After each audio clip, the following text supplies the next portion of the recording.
Everyone, thanks for stopping by the Standards Weekly Check-In. I'm Colin. Behind the camera we got Dylan. What's up?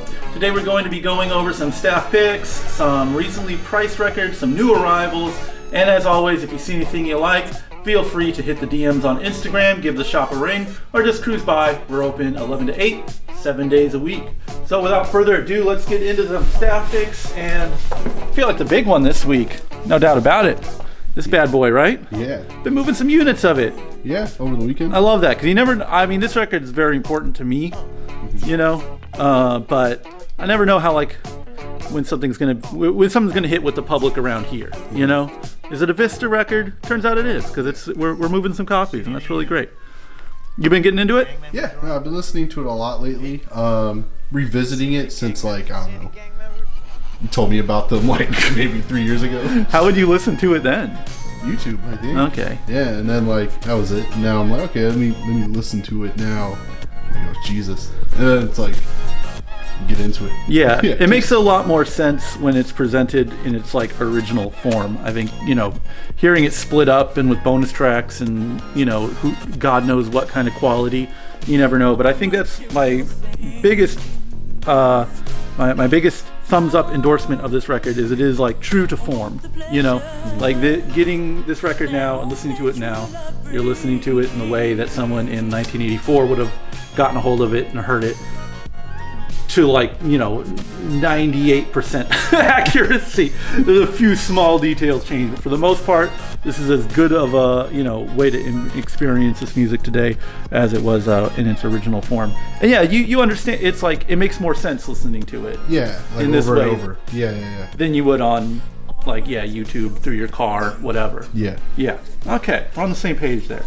Got to give a shout out to this is a really good collection of Bleach Everything's early material. Of course, the old Dark Ops out of Carlsbad. Always shout out to the Dark Operatives. I've really liked having it all kind of collected in one place because it's a bunch of 7 inches and splits and stuff that I've heard. But it's a real convenient packaging. It looks good. A+ job on the Bleach Everything. And this is out of nowhere, really apropos of nothing. But I've just been listening to Verbal Assault a lot.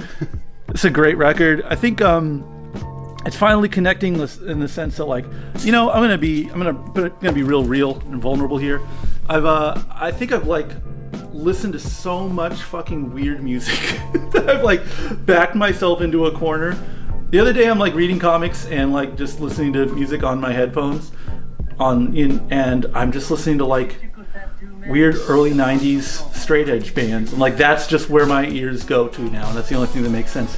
And I think the Verbal Assault record specifically is a really huge building block in that kind of mature hardcore, I guess you would say.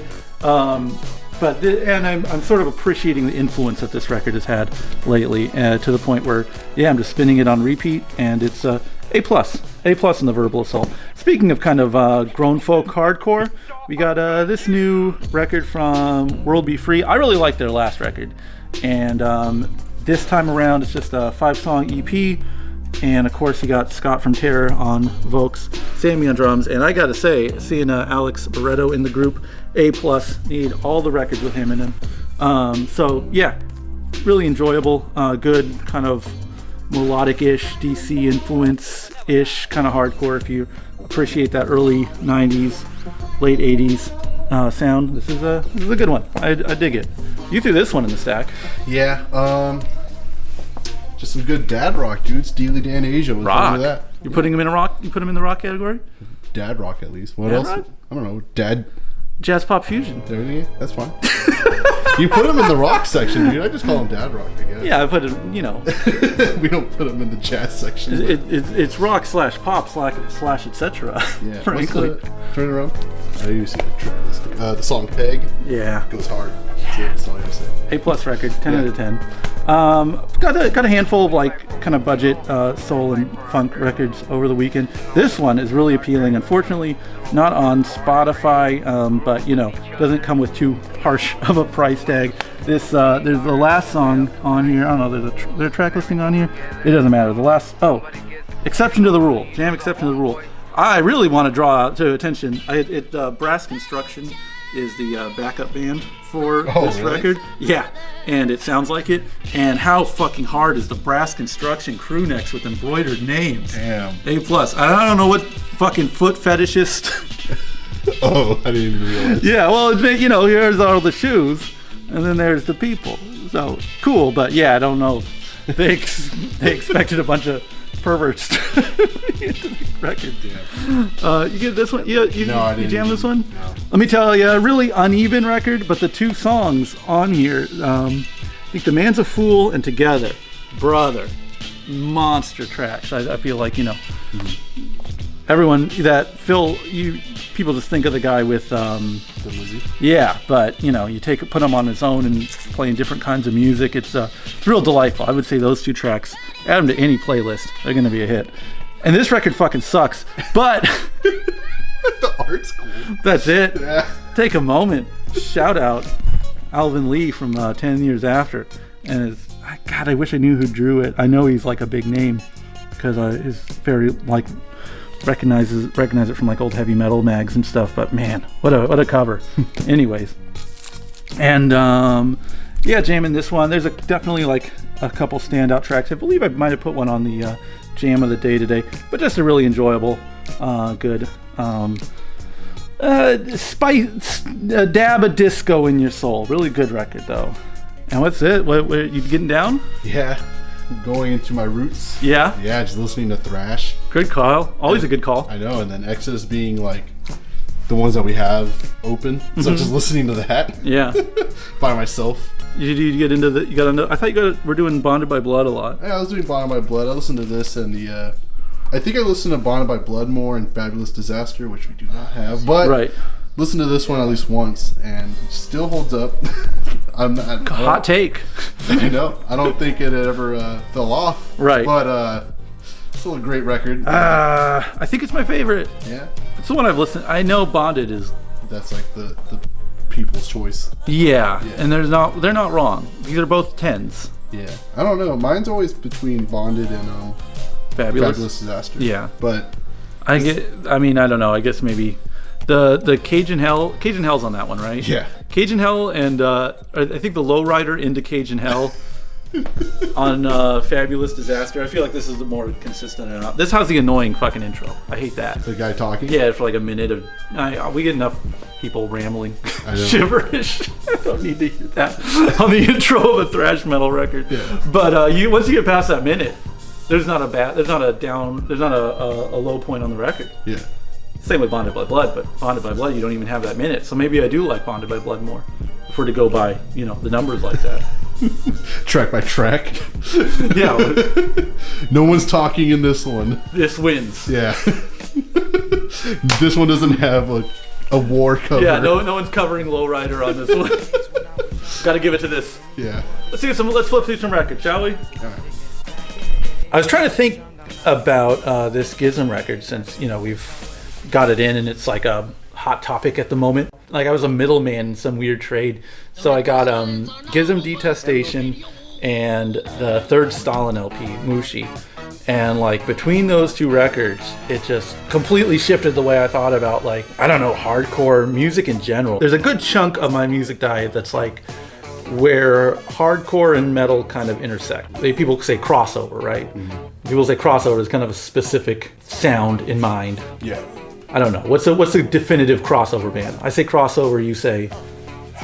I guess the first thing was DRI, but that was just... That's their namesake. Yeah. But yeah, Suicidal, but crossover metal. It has a sound. It's very like American circle pity, flipped up hat. Like we have a whole idea in our head of what crossover is, right? Yeah. But I think when you kind of pull the lens back a little and you can kind of see the broader scope of that point of hardcore and metal intersecting, it's a lot weirder and diverse of a style than it comes off. Like we could talk about Judge, we could talk about Marauder, we could talk about weird kind of shit when you start talking about metal meets hardcore. No one thinks about Sick of It All as like a crossover band, but there's like kind of some crossover metal in that first record. Yeah.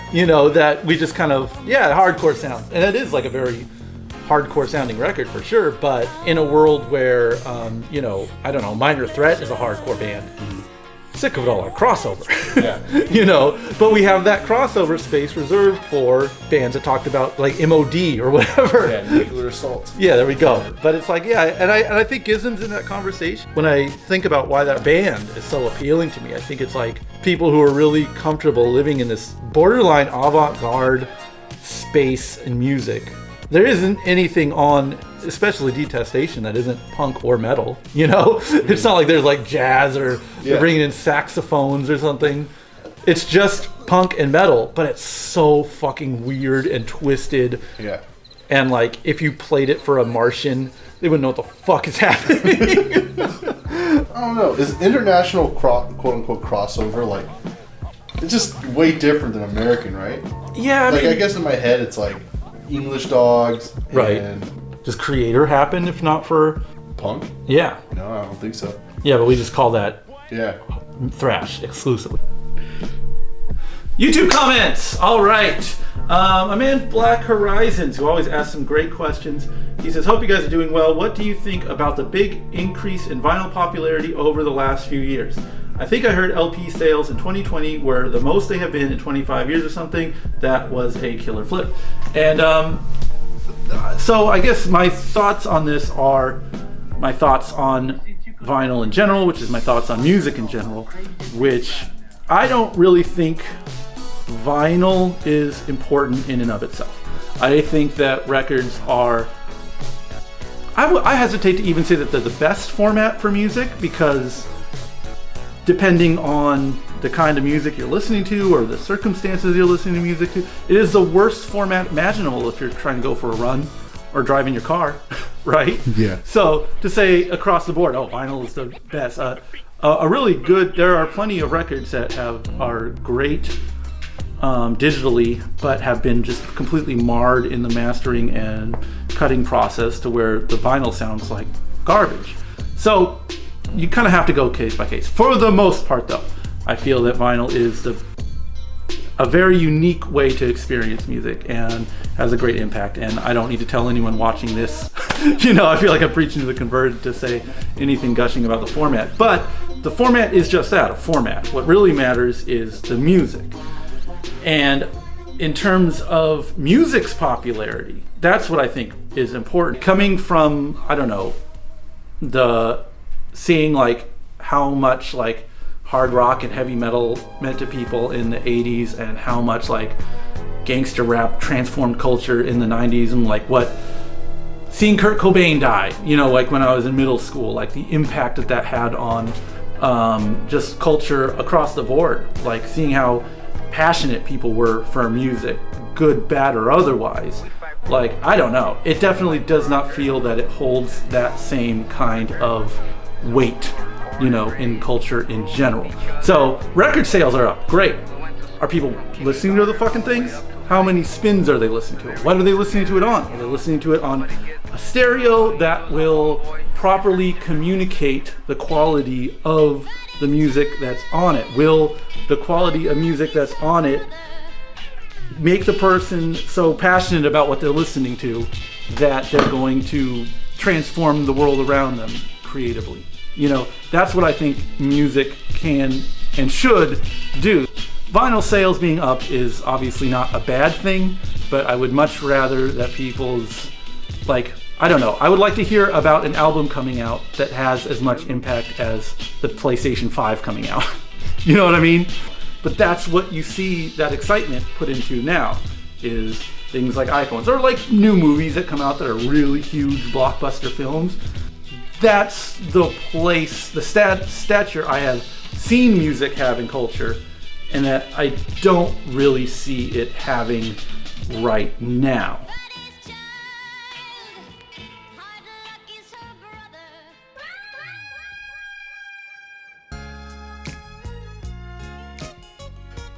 We done enough? I guess. Okay.